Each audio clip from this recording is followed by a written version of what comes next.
puso ng Diyos.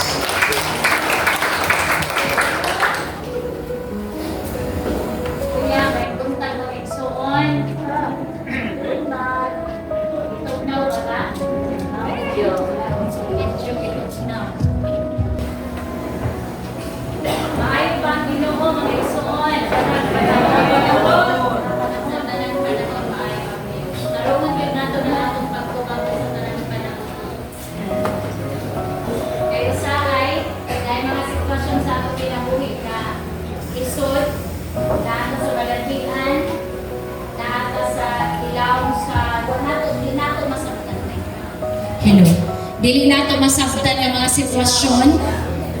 Ang Kristohanon gyud nga naa diha sa panggamhanan sa Dios pagmutubag ta nga maayo ba ang Ginoo atong tubag sa tanang panahon. Kana bang sa tanang panahon na bay meaning?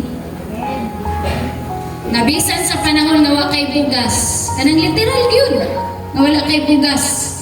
Bisan sa panahon nga naa ka sa balatian, na disgrasya ka, naa ka sa tentasyon, na ay mga pagsulay, kanang tubag nga sa tanang panahon, kabalo ko na agad siya meaning.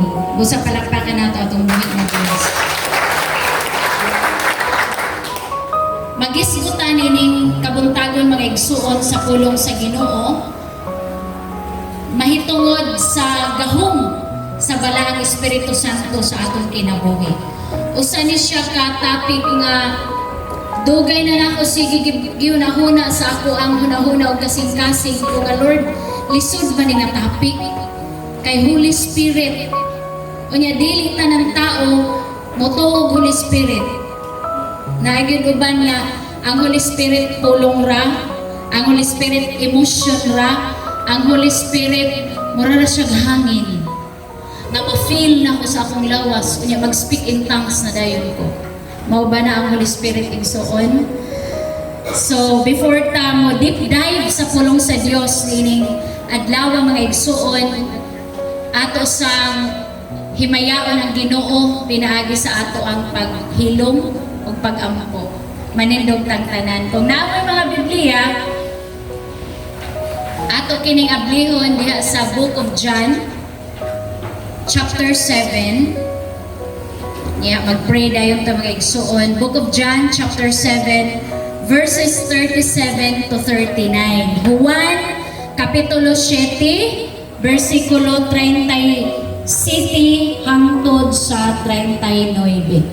This is the promise of the Holy Spirit. Kung andam na mo mga igsuon, ato kining dunganan sa pagbasa sa makusog. On the last day, the great day of the feast, Jesus stood and cried out, saying, "If anyone thirsts, let him come to me and drink."